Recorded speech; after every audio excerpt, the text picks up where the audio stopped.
IAS के मंच से हिंदी के सुधी श्रोताओं का स्वागत।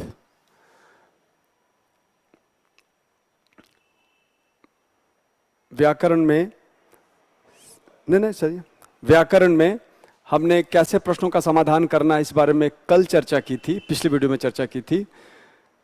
सुधी उपास्य को, मध्वरी को कैसे सिद्धि किया जाए उसके बारे में बताया था। आज मैं समास प्रकरण की जो गुत्थी है, समास प्रकरण की जो सूक्ष्मता है उस पर विचार करेंगे, क्योंकि समास प्रकरण की सूक्ष्मता की चर्चा आपको प्रथम पत्र के शुरुआत वाले जो 10 नंबर के प्रश्न हैं उसमें करना ही करना है। तो जैसे ही आप गुत्थियों को समझते हैं, जैसे आप सूक्ष्मता को जानते हैं, उस सूक्ष्मता की थोड़ी सी चर्चा यदि कर देते हैं तो फिर आपका जो 1 नंबर का जो क्वेश्चन है वो न केवल पूरा 1 नंबर दिलाता है, 2 नंबर दिलाता है, बल्कि उसके माध्यम से आप अपना इंप्रेशन, अपना प्रभाव छोड़ पाते हैं। यदा वयम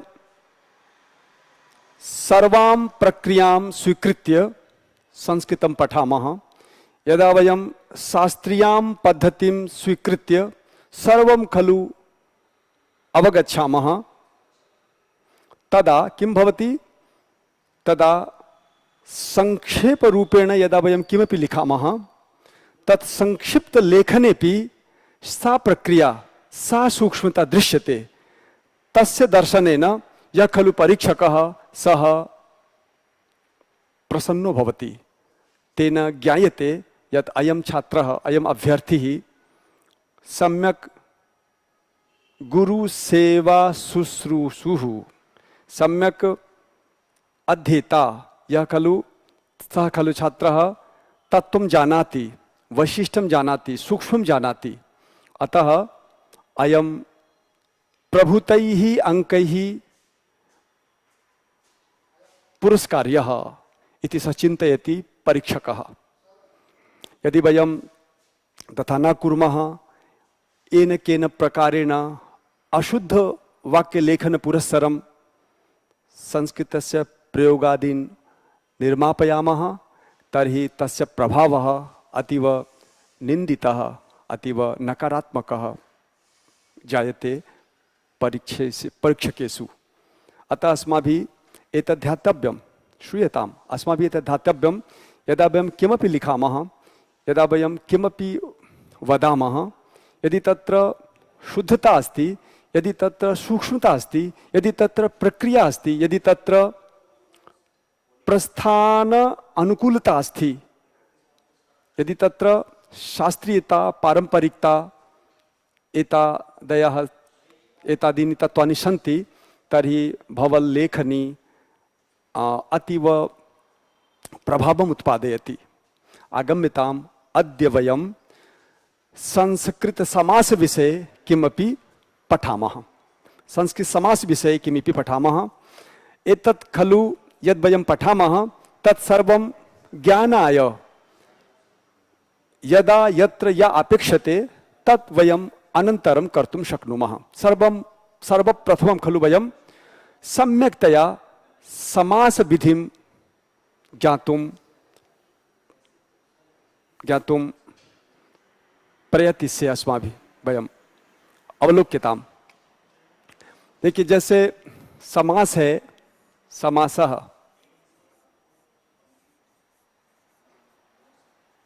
समासस्य प्रथमं लक्षणम् अस्ति परिभाषा।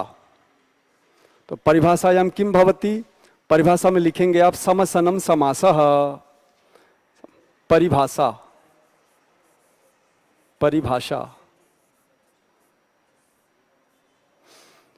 आप कुछ भी जाने, बढ़िया से जान लीजिए, अच्छी तरह समझ लीजिए, ताकि टुकड़ों में भी लिखना पड़े, बड़ा भी लिखना पड़े, छोटा लिखना पड़े, सब जगह आपके उस शास्त्रीयता की सुगंध आए। वहां पे सब जगह शास्त्रीयता झलके, कोई कंसेप्ट, कोई संप्रत्यय, कोई अवधारणा वहां छूटे ना। इसलिए सबसे पहले अवधारणात्मक समास को समझते हैं। देखिए, संस्कृत में जो पारंपरिक लोग हैं, संस्कृत में जो शास्त्रीयता है, जो परंपराजन्य बातें हैं, वो इस तरह से हैं। सबसे पहले परिभाषा में आती है बातें समसनं समासः,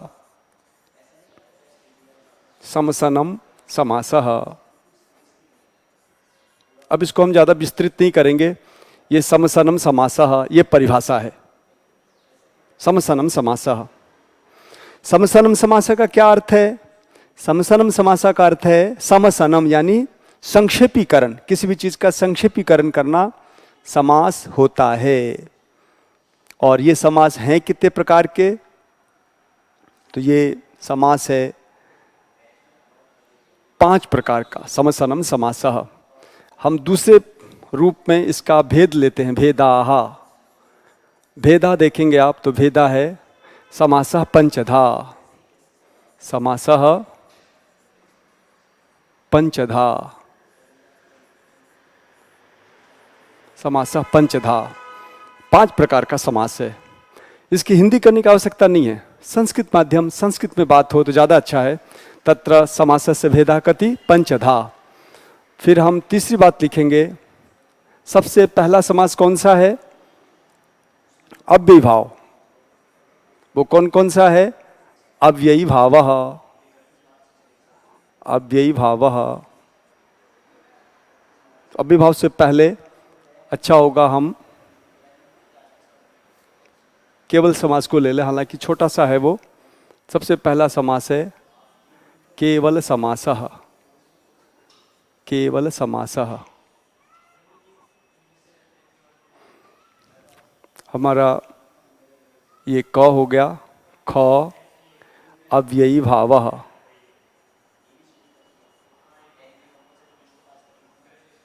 अव्ययीभावः। ग हो गया हमारा तत्पुरुषः। तत्पुरुषः। घ हो गया हमारा तत्पुरुषः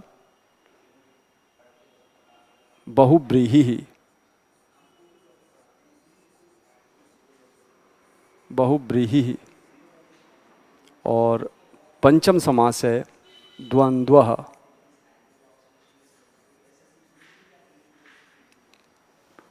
ये 5 समास हैं। देखिए, जो भी सैद्धांतिक बातें हैं ये खलु सैद्धांतिक प्रश्नाः, ये खलु सैद्धांतिक अवबोधनीयाः विषयाः सन्ति, ते सम्यक्तया अस्माभिः ज्ञातव्यम्। यदि वयं तत् न जानीमः तर्हि न जाने कीदृशः प्रश्नः तत्र प्रक्षयिष्यते तन्न जानीमः। अतः सम्यक्तया मूलभूत तत्त्वं यदस्ति तत् अवश्यमेव अस्माभिः ज्ञातव्यम्। मूलभूत तत्त्वं यदस्ति ते खलु प्रष्टुं शक्नुवन्ति समसनं किम् एतदपि प्रष्टुं शक्नुवन्ति। ते प्रष्टुं शक्नुवन्ति कतिधा समासः के च ते। कतिधा समासः के च ते। पंचधा समासः केवल समासः अव्ययीभावः तत्पुरुषः बहुव्रीहि द्वंद्वः। आप समझ रहे हैं? प्रश्न कुछ भी कर सकता है वो। समास क्या है? समसनम समासः। समास कितना है? पंचधा। के चते, कौन कौन से? ये इस तरह की सारी बातें मुखाग्र होनी चाहिए। अब इसमें हम परिभाषा लेते हैं। आप देखेंगे हमारी पहली परिभाषा है केवल समास के बारे में, वो ये है केवल समास परिभाषा। केवल समास की केवल समास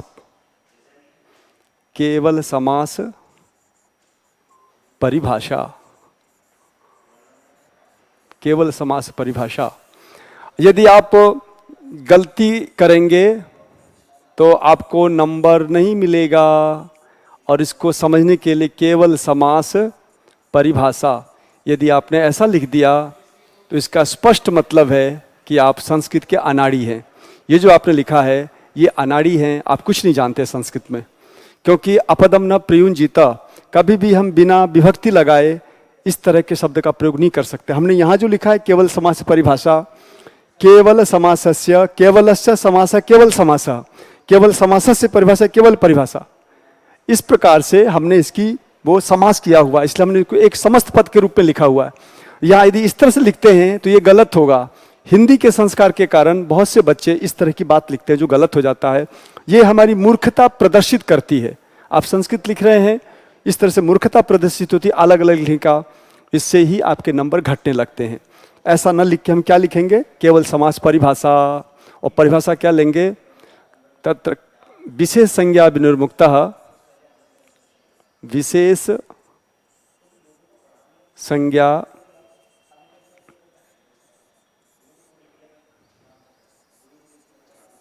विनिर्मुक्तः केवल केवल समासः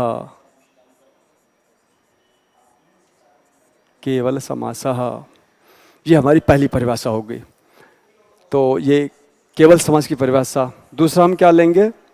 अव्ययीभाव की परिभाषा। अव्ययीभाव समास परिभाषा। अव्ययीभाव समास परिभाषा। इसको कैसे लिखेंगे? प्रायेण पूर्व पदार्थ प्रधानः पूर्व पदार्थ प्रधानः पूर्व पदार्थ प्रधानः प्रधानो अव्ययीभावः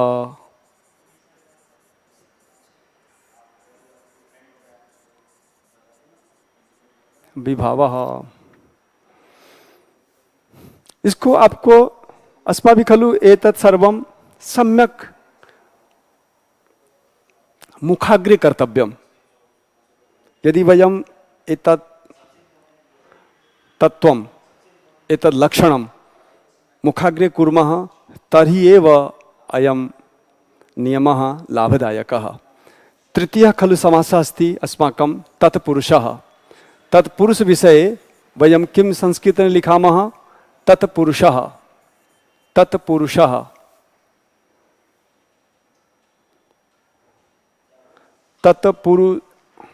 तत्पुरुष समासस्य तत्पुरुष समास परिभाषा समास परिभाषा।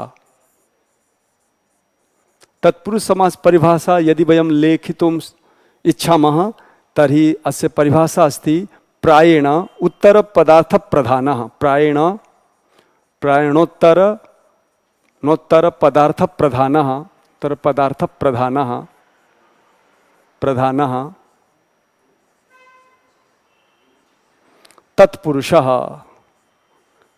तत्पुरुषः इत्थं लिखामः वयम्। प्रायेणोत्तर पदार्थ प्रधानः तत्पुरुषः। पुनश्च यदि वयम् अग्रिमं समासं ज्ञातुम् इच्छामः तर्हि तदस्ति सः समासः अस्ति बहुव्रीहिः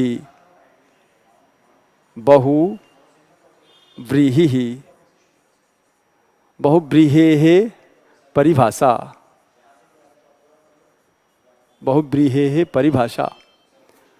बहुव्रीहि समासस्य परिभाषा किं भवति? बहुव्रीहि समासस्य परिभाषा भवति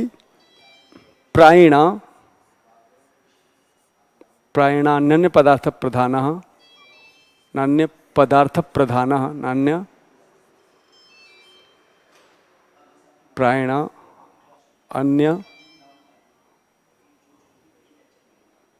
अन्य पदार्थ प्रधानः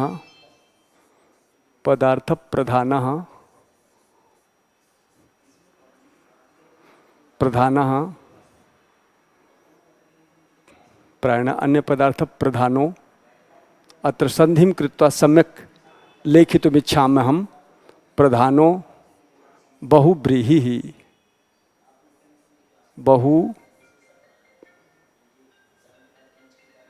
प्रधानः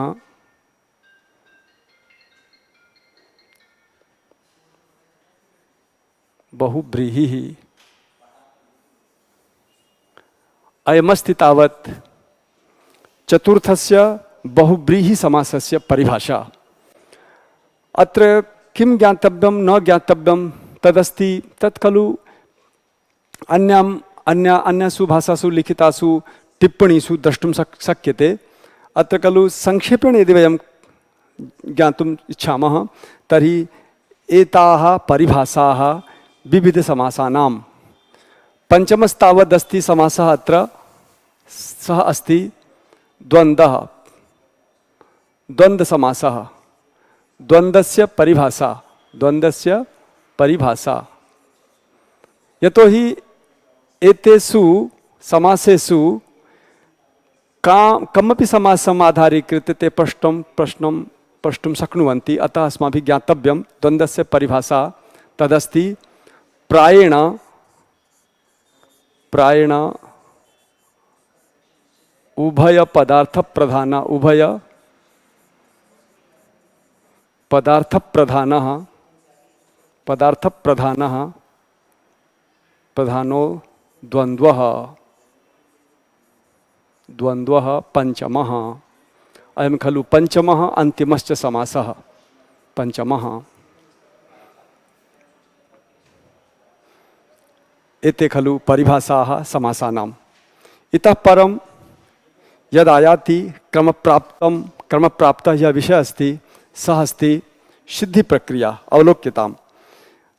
सर्वप्रथम खलु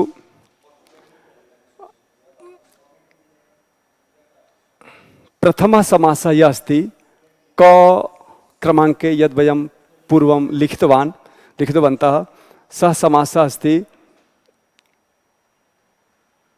विसंज्ञा विमुक्त प्रथमः केवल समासः। केवल समासः केवल समासः। अयं समासः अस्य समासस्य लघु सिद्धांत कौमुद्यां द्वे एव उदाहरणे स्तः। प्रथमम् उदाहरणमस्ति वागर्थाविव वागर्थाविव। द्वितीयः अस्ति भूतपूर्वः भूतपूर्वः।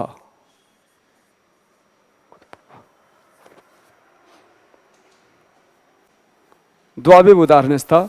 अस्य उदाहरणानि बहूनि सन्ति किन्तु लघुसिद्धान्तकौमुद्यां द्वे एव उदाहरणे स्तः। संघ लोकसेवा आयोगेन च ते एव प्रश्नाः क्रियन्ते ये खलु उदाहरणरूपेण लघुसिद्धान्तकौमुद्यां सन्ति।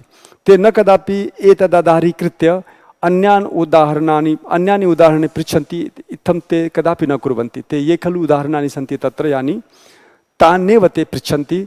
तदतु हर्षस्य विषयः। यतोहि यथा सन्धिविषये यदि वयं वार्तां कुर्मः, यणसन्धिविषये लघुसिद्धान्तकौमुद्यां चत्वारः एव प्रयोगाः सन्ति। शुद्धिपास मध्वरि धात्यांश लाकृतिः। किन्तु यदि वस्तुतः यदि वयं विचारयामः तर्हि लक्षशः उदाहरणानि प्राप्तुं शक्यन्ते।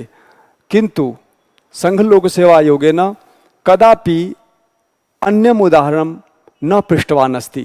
अतः एतत् सौकर्यम् एतत् सारल्यं यत् वयं यानि खलु उदाहरणानि सन्ति तानि एव उदाहरणानि यदि वयं सम्यक् जानीमः तर्हि अतीव सरलरीत्या सर्वं वयं कर्तुं शक्नुमः। आगम्यताम्। अत्र खलु केवल समासविषये द्वे एव उदाहरणे वागर्थाविव भूतपूर्वः। यदा वयं सिद्धिं प्रक्रियां पश्यामः तर्हि अयम् आयाति। सिद्धि प्रक्रिया या सिद्धि प्रक्रिया तत्र सर्वदा प्रश्नस्य विषयः भवति। सा सिद्धि प्रक्रिया कीदृशी अस्ति तद् अस्माभिः अवगन्तव्यं। सिद्धि प्रक्रिया समास सिद्धि प्रक्रिया समासे अवलोक्यताम्। तत्र सर्वप्रथम किम् आयाति? वागर्थाविव वागर्थौ इव इति लौकिक विग्रहे इति लौकिक विग्रहे।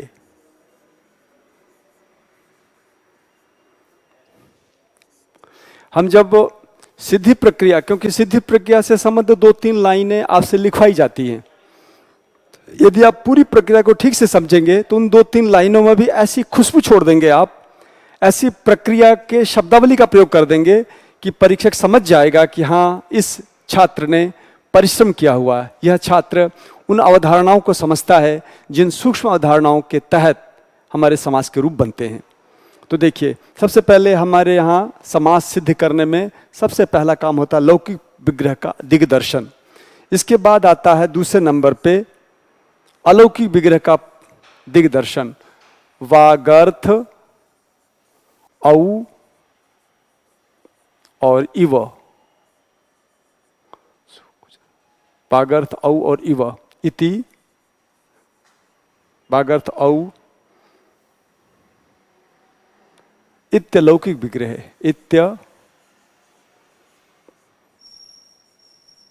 इत्य लौकिक विग्रह,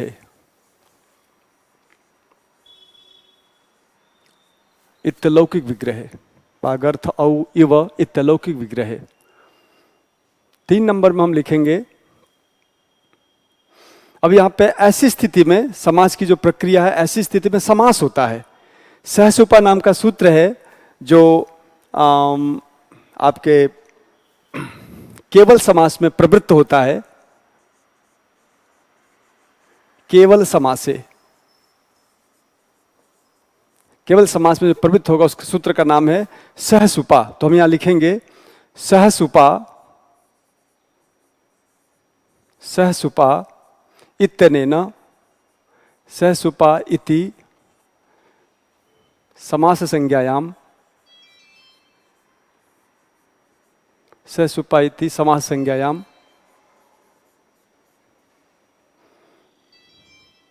समास संज्ञायाम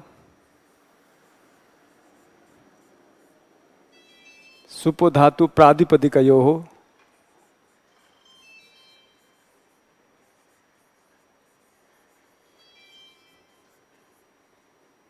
सुपो धातु प्रातिपदिकयोः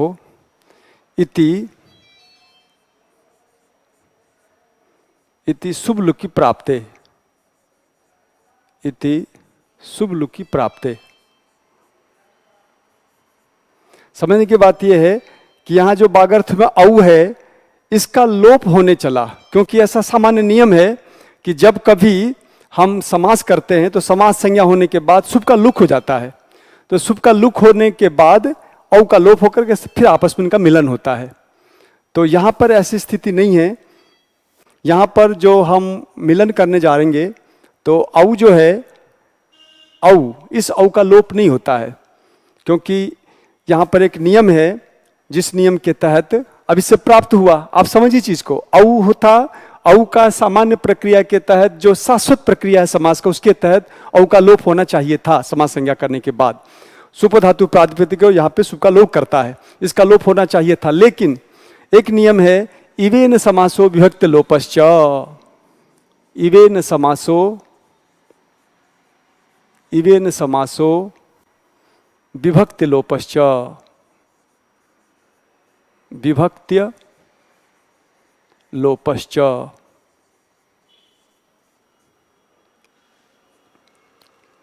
हम इस चीज को यहां भी ले सकते हैं, इवेन समासो विभक्त लोपश्च, ये हो गया। इसके बाद मैं इसे ठीक कर लूं, बागर्थ इति लौकिक विग्रह, बागर्थ इति अलौकिक विग्रह। हम यहां पे थोड़ा सा मैं करेक्शन करना चाहूंगा, सहसुपा को हम यहां नहीं लगा रहे हैं, हम यहां पे दूसरी बात डालना चाहेंगे, और ताकि स्पष्टता रहे और कोई विसंवाद की स्थिति उत्पन्न ना हो। हम यहां पे क्या करेंगे,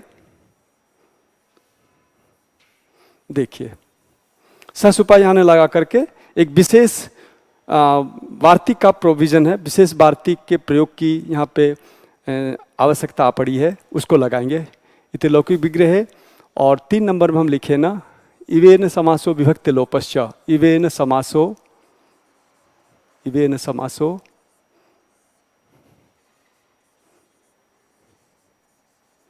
विभक्ति लोपश्च, इवेन समासो विभक्ति लोपश्च इति वार्तिकेन, इति समास संज्ञायाम, इति समास संज्ञायाम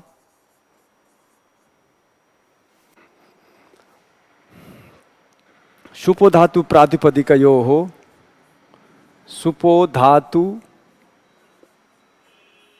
प्रातिपदिकयोः, सुपो धातु प्रातिपदिकयोः इत्यनेन प्राप्तस्य, इत्यनेन प्राप्तस्य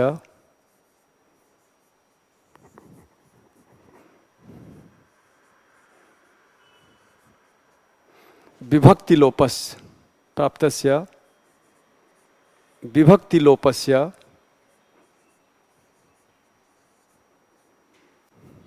निषेधे।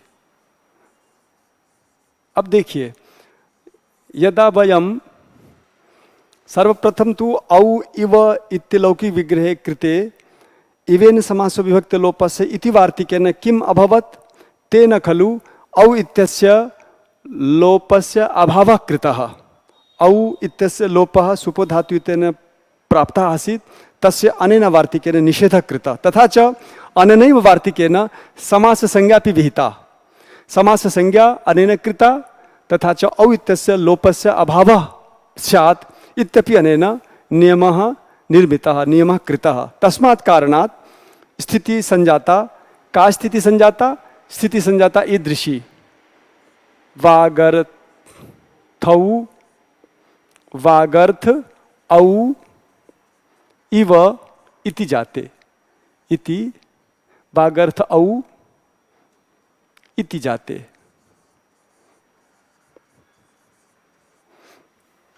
वागर्थौ वागर्थ औ इति जाते। एतदनन्तरं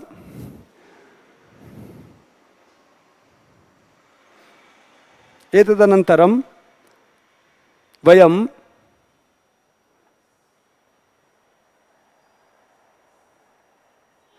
एक देश विकृत मनन्यवत,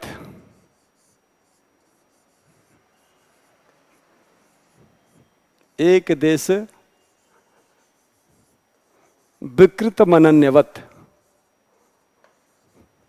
मनन्यवत इति नियमेन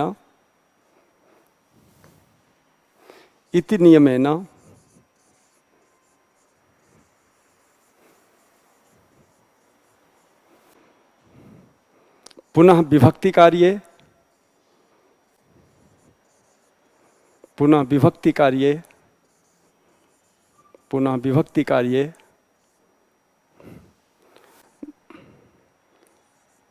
वागर्था विव इति रूपम सिद्धम।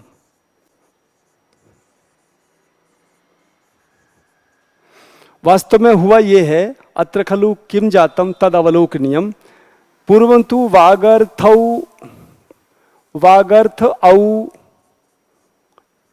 इव इति स्थितिरासीत्।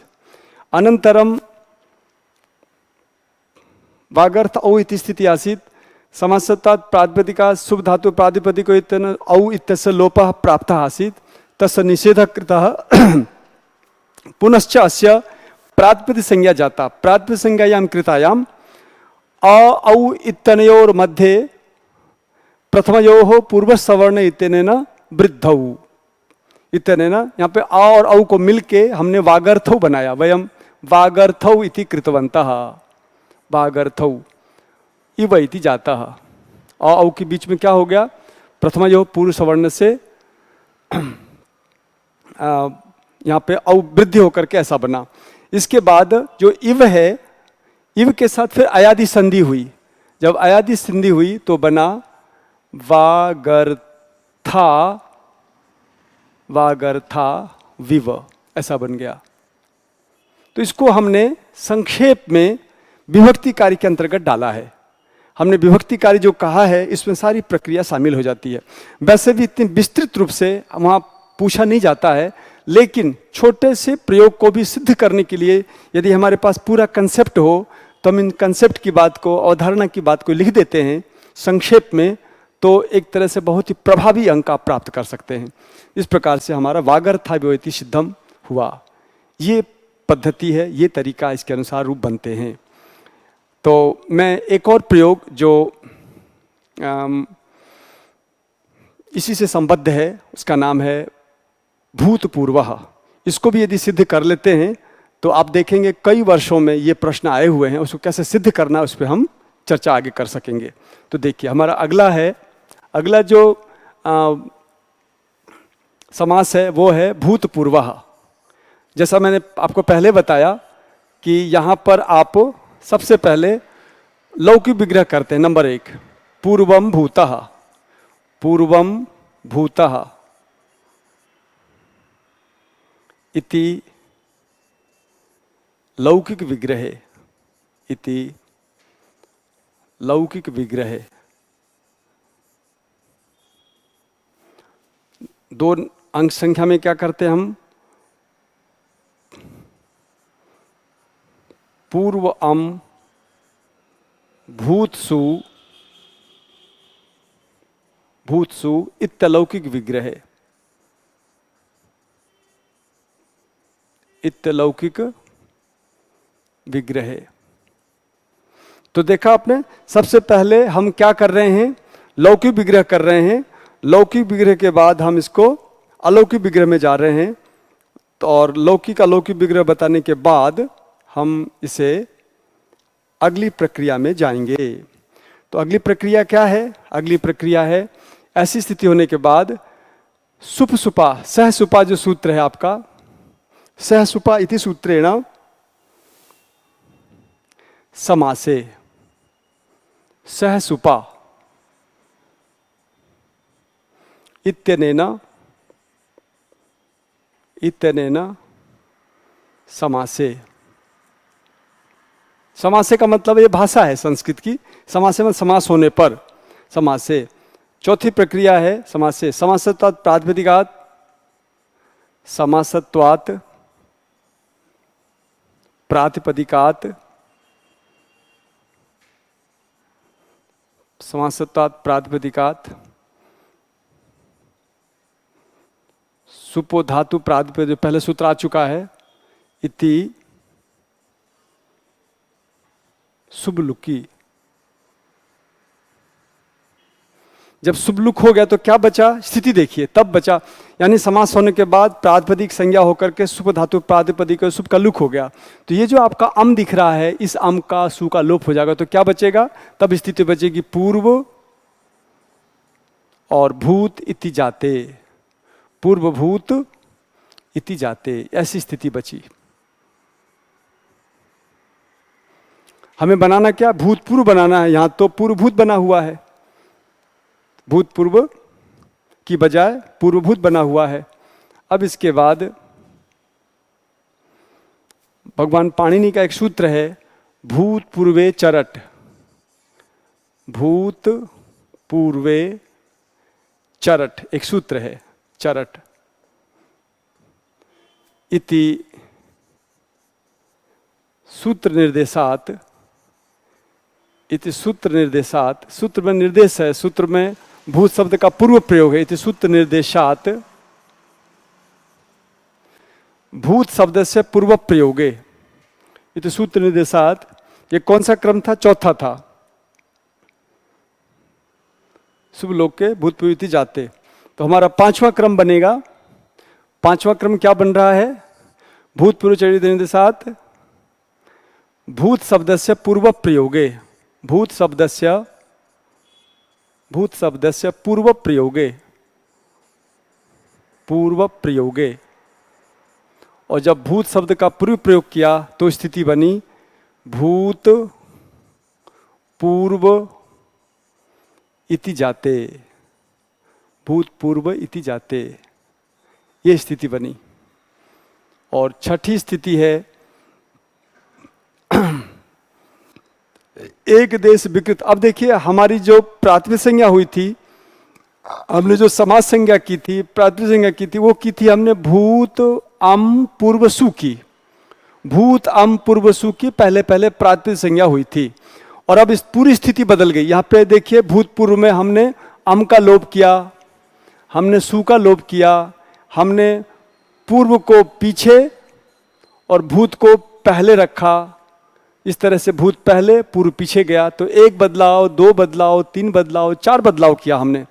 इतना सारा बदलने के बाद अब प्रश्न ये उठता है कि भाई ये वो शब्द नहीं रहा जिस शब्द की प्राथमिक संज्ञा हुई थी, इसलिए इसको अमान्य ठहराया जाना चाहिए, इसको उस रूप में मान्यता नहीं मिलनी चाहिए। अतः नियम बनाया गया, एक देश विकृत मनन्यवत। एक देश विकृति यानी थोड़ा सा भी हिस्सा बदल जाए, इसका मतलब ये नहीं कि पूरी बात बदल गई। इसलिए जो प्रातिपदिक संज्ञा है वो अक्षुण्ण है। थोड़ा सा बदलाव हुआ, ठीक है। मूल जो शब्द है भूत और पूर्व, वो तो है यहाँ पे, वो तो अवस्थित है, वो तो सुरक्षित है।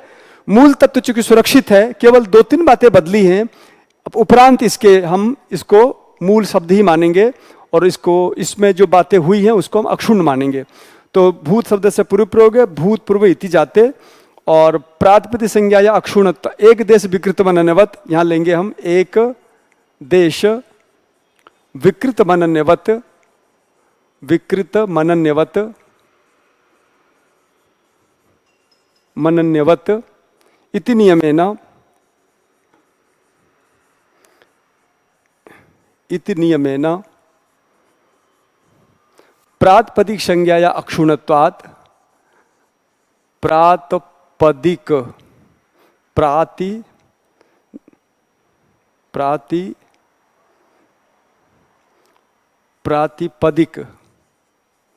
प्रातिपदिक संज्ञायाः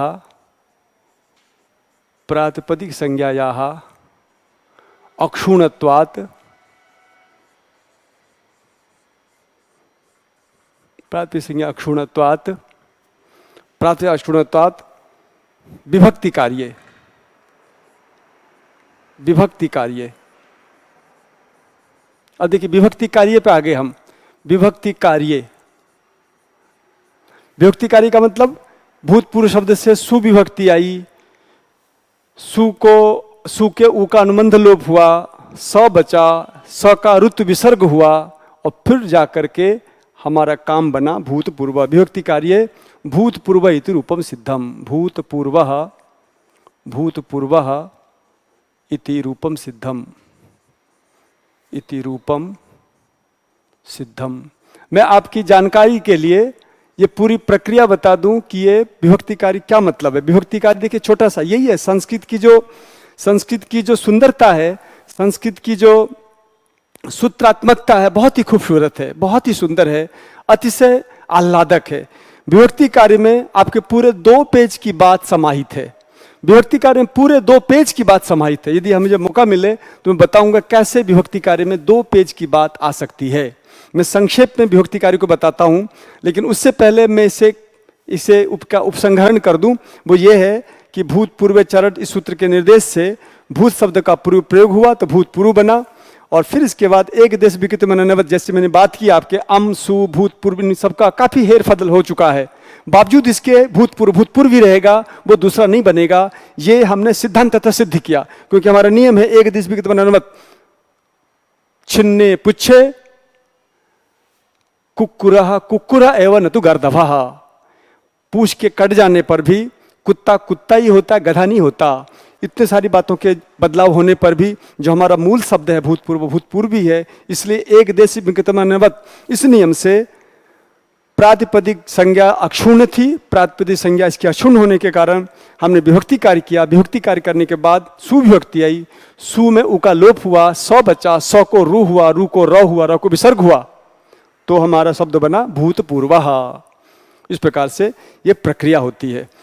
अब इन प्रक्रिया को जान लेने के बाद जब आपसे पूछता है परीक्षक, परीक्षा जब पूछता है कि भूतपूर्व सिद्ध कीजिए, भूतपूर्वः सिद्ध कीजिए, और वो अंक कितना दे रहा है, अंक या तो 1 देगा प्लस सकारात्मक प्रभाव, पहला विकल्प ये है। प्रश्न आधा देगा प्लस अल्प प्रभाव,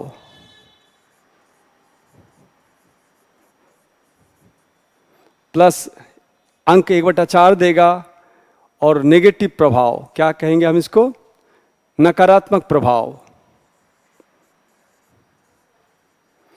तो आप 1, 2 और 3, इन 3 विकल्प में से एक विकल्प आपको प्राप्त करते हैं।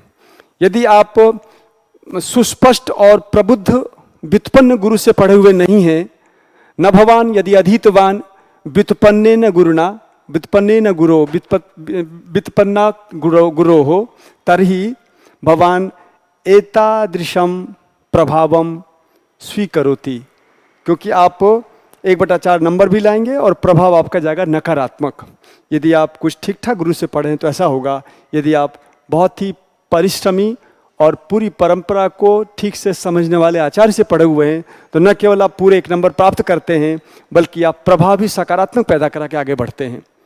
अब जैसे भूतपूर्व पूछा गया है, अब भूतपूर्व की सिद्धि में मुश्किल से मैं 2 लाइन लिखूंगा, मुश्किल से मैं 2 पंक्ति लिखने वाला हूं, 2 या ढाई पंक्ति, लेकिन उस 2 ढाई पंक्ति में हमारे लटके झटके, हमारे वो तमाम परंपरा की बातें साफ साफ दिखाई देंगी और परीक्षक को संकेत जाएगा कि आप उन समस्त प्रक्रियाओं से परिचित हैं, आप प्रबुद्ध आचार्य से पढ़े हुए हैं और आप जो है परंपरा का निर्वहन कर रहे हैं, आप चीज़ों की सूक्ष्मता को समझते हैं।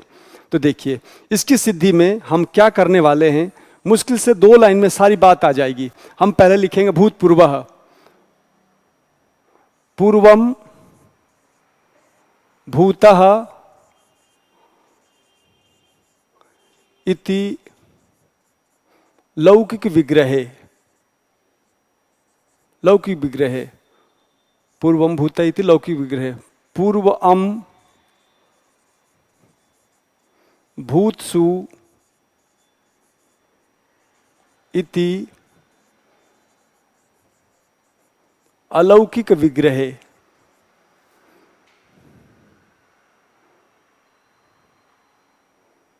भूतपूर्वः लौकिक विग्रहे। फिर हम लेने जा रहे हैं सहसुपा, सहसुपा इति समासे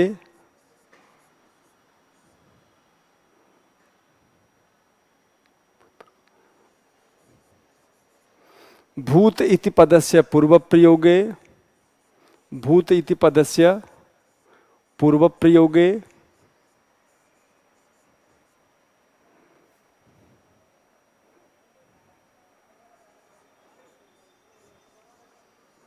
अक्षुण्ण